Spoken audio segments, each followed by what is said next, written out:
le voy a reconocer que yo tengo una cierta predilección por la gente que tira el carro, que le da los pedales, que empuja fuerte aunque no se le vea siempre. La gente que carga las baterías y que coloca todo en su sitio para que las cosas pasen. Y es que nuestro siguiente ponente es una de esas personas. No solamente es investigador del área de parasitología de la Universidad de Almería, sino que además es el director de divulgación científica de esa universidad. José Antonio Garrido, la tuberculina y la memoria de las cicatrices.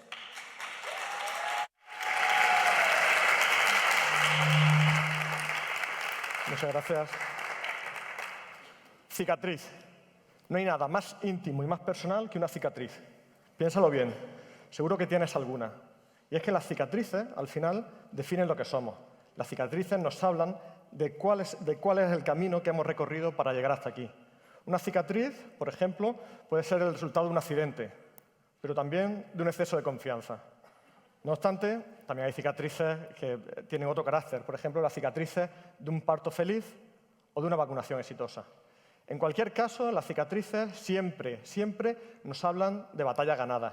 Quizá por eso dice la poeta colombiana Piedad Bonet que no hay cicatriz, por brutal que parezca, que no encierre belleza. Y es precisamente en esta frase donde enraiza una técnica japonesa que se llama kintsugi. El kintsugi es una técnica que se utiliza para arreglar las heridas, los fragmentos rotos de la cerámica. Lo que hace es coger un barniz dorado y une los fragmentos. Para esta filosofía, para esta forma de trabajar el material roto de cerámica, las heridas, lejos de tener que enmascararlas, lo que hay que hacer es engrandecerlas, porque al final una cicatriz en este tipo de material encierra una historia que la enriquece. Hoy en día, es verdad que aunque esto se utiliza a materiales cerámicos, en realidad el kintsugi se está convirtiendo casi en una filosofía de vida.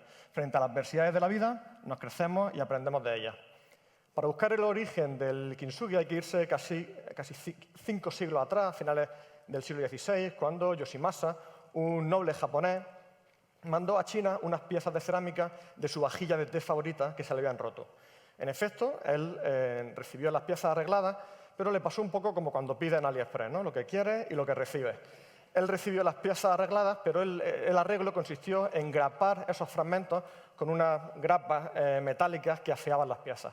Yoshimasa, un poco enfadado, reunió a artesanos japoneses y les pidió que desarrollaran una metodología para ennoblecer aquellas piezas que se habían roto. Esto lo que hicieron fue mezclar una serie de resinas con polvo de oro y con eso sellaron, fijaron las heridas de aquel material y de esta técnica que ha llegado hasta nuestros días. Como digo, esta metodología, más allá de utilizarse con material cerámico, se ha convertido casi en una filosofía de vida, ¿no? Y esto es un poco lo que le pasó a la protagonista de esta historia, Florence Seibert. Ella es una de las científicas más importantes de nuestra historia, aunque tuvo una vida un poco complicada. Con apenas 3 años, ella nació en Estados Unidos, a finales del siglo XIX, y con apenas 3 años padeció una enfermedad que le iba a dejar graves secuelas de por vida, la poliomielitis. Ella llegó a estar casi discapacitada el resto de su vida, arrastró una cojera, como digo, de por vida, y su cuerpo, menudo y frágil, apenas pasó de 40 años en su vejez.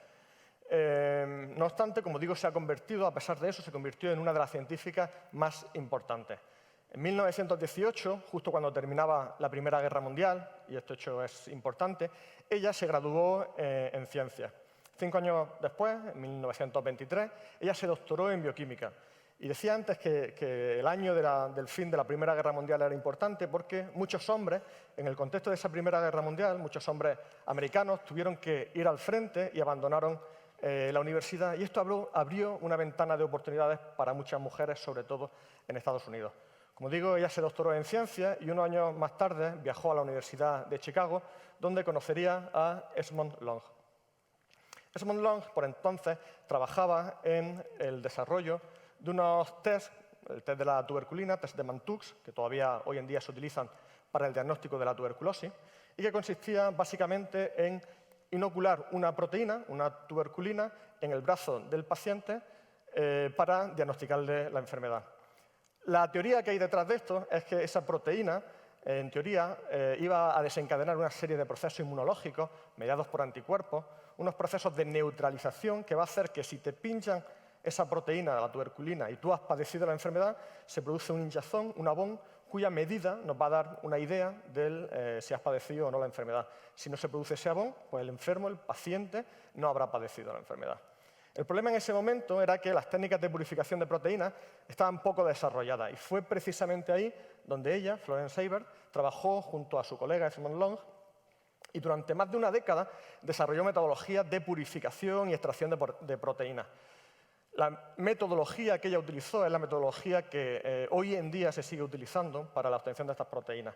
Ella se convirtió en una de las científicas más importantes en este campo, en el de la purificación de las proteínas.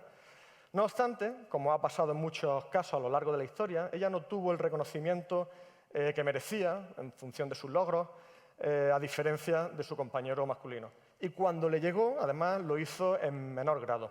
Y eso, que Seiber tiene su nombre escrito en negrita, en letras negritas, en una enfermedad, la tuberculosis, que, bueno, como ha dicho en la primera charla Elena, durante muchos años, durante el siglo XIX, estuvo asociada al romanticismo, pero que en realidad no tiene nada de romántica. La tuberculosis todavía a día de hoy mata a más de 1 millón de personas cada año y es la enfermedad infecciosa más mortífera, superada solo en los 2 últimos años por la COVID-19. Pero es verdad, como decía, que durante un tiempo se asoció al romanticismo.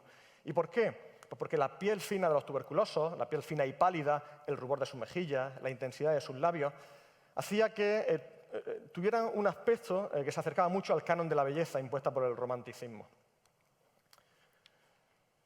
Pero en ese contexto histórico llegó la Revolución Industrial. La Revolución Industrial llevó a que la clase obrera, fundamentalmente, se hacinara en viviendas poco ventiladas, viviendas en las que había hacinamiento, con humedad, que hacía que las enfermedades infecciosas se transmitieran con mucha facilidad. Así, la tuberculosis pasó de estar vinculada al romanticismo a relacionarse con la marginalidad.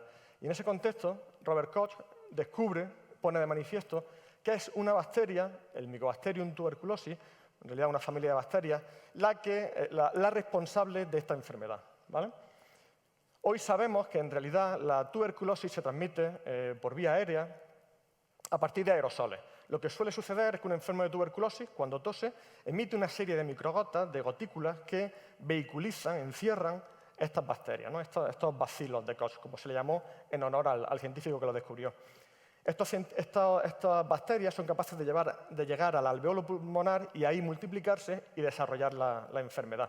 Es cierto que en los pulmones, en el alveolo pulmonar, los macrófagos, un tipo de células del sistema inmune, son capaces de actuar y eliminar la mayoría de esas bacterias, pero con que solo unas pocas permanezcan ahí, estas van a poder reproducirse y, como digo, dar lugar a la enfermedad. La mayoría de los pacientes, la mayoría de la gente que sufre tuberculosis, sobre todo la gente sana e inmunocompetente, no tiene mayor dificultad para pasarla y no supone un riesgo vital para ellos.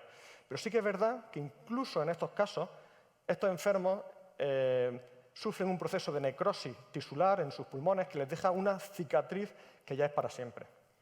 En el diagnóstico de la tuberculosis hoy en día, como digo, sigue utilizándose el TT-MANTUX, la tuberculina, pero también técnicas bioquímicas, cultivos microbiológicos y, últimamente, también son de gran importancia el desarrollo de la biología molecular. Y digo recientemente porque en el año 2006, hace 4 días, se pusieron de manifiesto unas repeticiones en tándem en el ADN de la micobacteria que nos facilitan el diagnóstico de la enfermedad.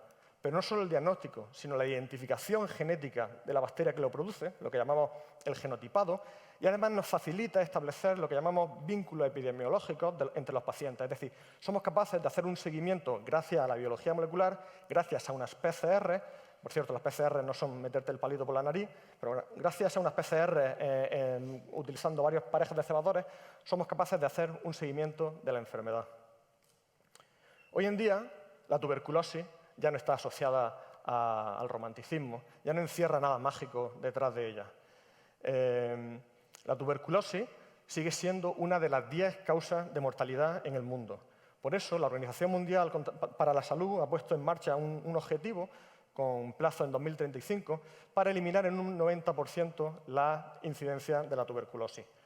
Por suerte, el espacio que antes ocupaba la superstición, El fetichismo ahora lo ocupa la ciencia y tenemos que seguir trabajando para que esto sea así, porque el espacio que no ocupe la ciencia puede generar una cicatriz en el futuro de nuestra sociedad. Por eso, para acabar, simplemente quiero retomar unos versos diferentes de la poeta Piedad Bonet, diciendo que las cicatrices son las costuras de la memoria, la forma hermosa que el tiempo encuentra de que nunca olvidemos las heridas. Muchas gracias.